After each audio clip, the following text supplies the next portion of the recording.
ആഭ്യന്തരമന്ത്രി അമിത്ഷാ ഭരണഘടനാ ശില്പി ബി.ആർ. അംബേദ്കറെ അപമാനിച്ചതിന് മാപ്പ് പറയണമെന്നും രാജിവെക്കണമെന്നും കോൺഗ്രസ് പ്രതിഷേധം ശക്തമാക്കുകയാണ്.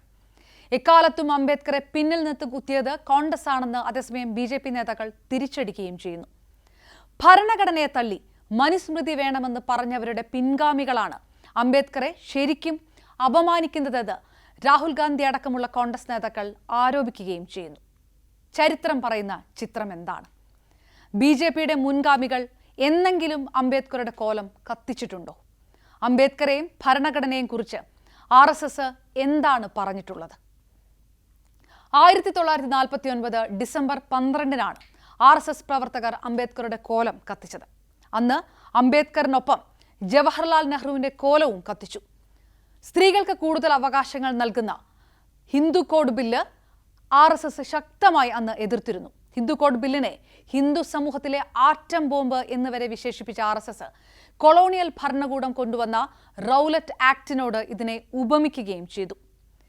പ്രതിഷേധിച്ച് ആർ.എസ്.എസ് പ്രവർത്തകർ അന്ന് നിയമസഭാ മന്ദിരങ്ങളിലേക്കെല്ലാം മാർച്ച് നടത്തി.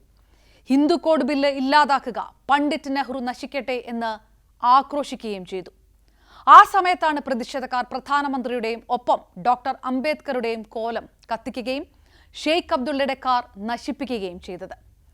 ഹിന്ദുക്കളുടെ വിശ്വാസത്തിന്മേലുള്ള നേരിട്ടുള്ള അധിനിവേശമായിട്ടാണ് ആർ.എസ്.എസ് മുഖപത്രമായി ഓർഗനൈസർ ഹിന്ദു കോഡ് ബില്ലിനെ എഴുതിയത്. കോടിക്കണക്കിന് ഹിന്ദുക്കൾ അവരുടെ ജീവിതത്തിലും പ്രയോഗത്തിലും പിന്തുടരുന്ന നിയമങ്ങൾ മനുസ്മൃതിയെ അടിസ്ഥാനമാക്കിയുള്ളതാണെന്നും അംബേദ്കർ കൊണ്ടുവന്ന ഭരണഘടനയിൽ ഭാരതീയമായി ഒന്നുമില്ല എന്നും വിമർശിച്ചവരാണ് വി.ഡി. സവർക്കറും ഗോൾവാക്കറും. ഇതൊക്കെയാണ് ആർ.എസ്.എസ് എടുത്ത നിലപാടെങ്കിലും അംബേദ്കർ നിയമമന്ത്രി സ്ഥാനം രാജിവെച്ചതിന്റെ കാരണങ്ങളിൽ മറ്റൊന്നുണ്ട്. അംബേദ്കർ ആഗ്രഹിച്ച രൂപത്തിലുള്ള ഹിന്ദു കോഡ് ബില്ല് ഉടൻ പാസാക്കാത്തതിൽ നെഹ്റുവിനോടുള്ള പ്രതിഷേധമായിരുന്നു അത്. മാത്രമല്ല, അന്ന് ബില്ലിനെ എതിർത്തതും കോൺഗ്രസിലെ വിഭാഗങ്ങൾ ഉൾപ്പെടെയുള്ള വലതുപക്ഷമായിരുന്നു. ചരിത്രത്തിന്റെ ഈ രണ്ട് വശങ്ങൾ ഉയർത്തിപ്പിടിച്ചാണ് അംബേദ്കറെ അപമാനിച്ചത് തങ്ങളല്ല മറുപക്ഷമാണെന്ന് കോൺഗ്രസും ബി.ജെ.പിയും പരസ്പരം ആരോപിക്കുന്നത്.